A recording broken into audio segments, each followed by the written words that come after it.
विद्रोही संस्कृत चळवळ महाराष्ट्र राज्य साहित्यरत्न कॉम्रेड अण्णाभाऊ साठे यांच्या 106व्या जयंती निमित्ताने 30 दिवसाची व्याख्यान आयोजित करीत आहे. 30 दिवस 30 कादंबऱ्या या व्याख्यानमालेची मांडणी करणार आहेत डॉक्टर व्यंकट सूर्यवंशी. ते विद्रोही सांस्कृतिक चळवळ महाराष्ट्र राज्य कार्यकारिणीचे सदस्य असून उदगीर येथे झालेल्या 16व्या विद्रोही मराठी साहित्य संमेलनाचे आयोजनातील सक्रिय सहभाग घेतला आहे. सहभाग देणारे डॉक्टर व्यंकट सूर्यवंशी हे विद्रोही कवी असून अण्णाभाऊ साठे यांचे साहित्याचे अभ्यासक आहेत. आपल्या द सत्यशोधक चॅनल वरून 1 ऑगस्ट ते 30 ऑगस्ट या 30 दिवसामध्ये अण्णाभाऊच्या 30 कादंबऱ्यांचा आशय आपण जाणून घेऊया.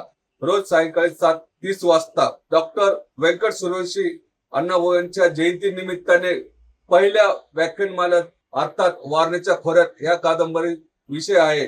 मी डॉक्टर व्यंकट सूर्यवंशी यांचे स्वागत करतो आणि त्यांना विनंती करतो की त्यांनी आपल्या विषयाची मांडणी करावी.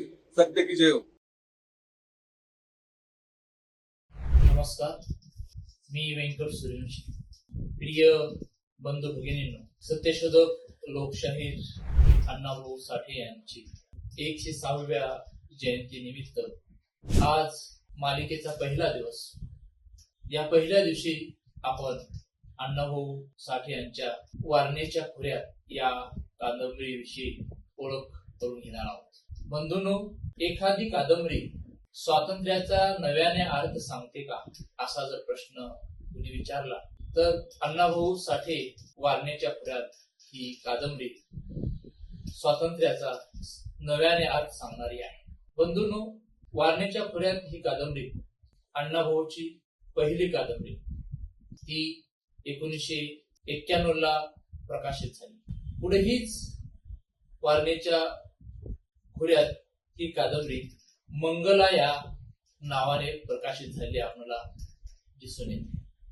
वारणेच्या खोऱ्यात ही कादंबरी केवळ प्रेमकथा नाही, केवळ ऐतिहासिक कादंबरी नाही, तर स्वातंत्र्य, संघर्ष, त्याग, प्रेम आणि सामाजिक परिवर्तनाची प्रेरणादायी गाथा म्हणजे वारणेच्या खोऱ्यात.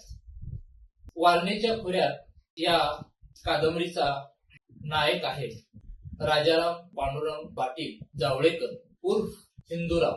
हिंदूराव या कादंबरीचा नायक नाही, तर धाडसी स्वातंत्र्य सैनिक आहे. अन्यायाविरोध उभा राहणाऱ्या सामान्य माणसाच्या धैर्याचं प्रतीक म्हणजे हिंदूराव आहे. हिंदूरावाचे 2 स्वप्न असतात. इथल्या इंग्रज सरकारला भारतातून हाकलून देणं आणि दुसरे ग्रामीण भागातील कामगार, शेतमजूर, कष्टकरी, गोरगरिबांना न्याय मिळवून देणं. यासाठी तो संघर्ष करतो. त्याच्या या संघर्षात ठाम भूमिका घेऊन पाठीशी राहणारी या कादंबरीची नायिका मंगला. मंगला ही या कादंबरीची नायिका आहे. हिंदूरावाची केवळ ती प्रेमिका नाही, तर ती प्रेम, संघर्ष, त्याग, राष्ट्रनिष्ठेचं प्रतीक आहे म्हणून ती या कादंबरीत पुढे येते. हिंदूरावाच्या प्रत्येक संकटात तिनं पाठीशी खंबीरपणे उभी राहते.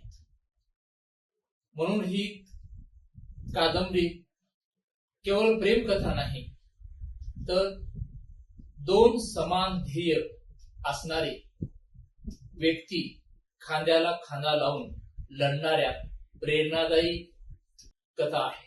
वारणेच्या खोऱ्यात या कादंबरीत एकमेकांसमोर 2 विचार पुढे राहतात. एक बाजू आहे हिंदूरावची, जो स्वातंत्र्य, समता आणि न्यायासाठी लढतो, तर दुसऱ्या बाजूला नागोजी पाटील, तो संग्रामशाही, सावकारी आणि शोषण व्यवस्थेचं प्रतिनिधित्व करत असतो. या दोन प्रवृत्तीच्या संघर्षातून अण्णाभाऊंनी त्या काळातलं समाज वास्तव जिवंत केलेलं आहे. या कादंबरीमध्ये केवळ इंग्रजाविरुद्धच लढा आहे असं नाही, तर या कादंबरीमध्ये अण्णाभाऊंनी वर्ग संघर्ष आणि जातीय विषमता यावर सुद्धा प्रकाश पाडलेला आपल्याला दिसून येतो.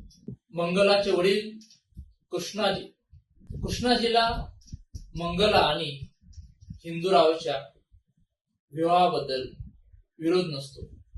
कृष्णाजी या दोघांचा विवाह करण्यास तयार असतो. पण मंगलाचा भाऊ हंबीर या विवाहाला विरोध करतो. त्याचं कारण जातीय प्रतिष्ठा आणि जुन्या मानसिकतेतून तो विरोध करतो. तो हिंदूरावचे कुळ आणि मूळ शोधतो. या प्रसंगातून अण्णाभाऊने त्या काळातल्या श्रीमंत गरीब आणि जातीयतेवर सुद्धा प्रकाश टाकलेला आम्हाला दिसून येतो. हिंदूराव या कादंबरीमध्ये सावकार, जमीनदार यांच्या तावडीत सापडलेल्या गोरगरीब माणसांना मुक्त करू पाहतो. छोटे शेतकरी सावकारांच्या मजबुरीत अडकलेले असतात. सावकार त्यांच्या जमिनी हडप केलेल्या असतात. त्या जमिनी हिंदूराव मुक्त करून देत असतो. म्हणून हिंदूरावचा लढा एका बाजूला इंग्रजाशी असतो, तर दुसऱ्या बाजूला तोच लढा ग्रामीण भागातल्या जमीनदार सावकाराशी असतो. तो जमीनदार सावकाराच्या कचाट्यातून, शोषणातून, अन्यायातून अल्पभूधारक शेतकरी, कामगार, गरीब माणसांना न्याय मिळवून देण्याचा प्रयत्न करतो. वारणेच्या खोऱ्यात ही कादंबरी केवळ त्या काळातलीच कथा आहे असं नाही, तर ही कादंबरी आजही आपल्याला प्रश्न उपस्थित करते. स्वातंत्र्य म्हणजे नेमकं काय? स्वातंत्र्य म्हणजे नेमकं काय? परकीय सत्तेपासून मुक्त होणं म्हणजे स्वातंत्र्य, की अन्याय, शोषण, विषमतेपासून मुक्त होणं स्वातंत्र्य? हे असे प्रश्न ही कादंबरी विचारते. आणि अण्णाभाऊ या कादंबरीतून स्पष्ट असा संदेश देतात. स्वातंत्र्य म्हणजे काय? जोपर्यंत समाजातील शेवटच्या माणसांना न्यायाचं आणि सन्मानाचं जगणं प्राप्त होत नाही, तोपर्यंत स्वातंत्र्य अपूर्ण आहे. खरं स्वातंत्र्य हे माणसाला मुक्त जगता आलं पाहिजे, यावर प्रकाश अण्णाभाऊ सांगतात. खरं तर ही कादंबरी गेली 7 दशकाच्या पूर्वी लिहिली गेली आहे.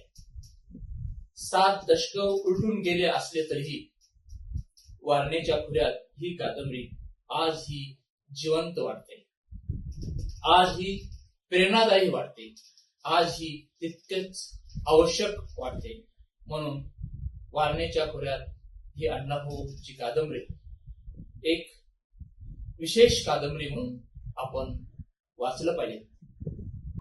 अण्णाभाऊ वाचूया, माणूस समजून घेऊया, परिवर्तन घडूया. धन्यवाद.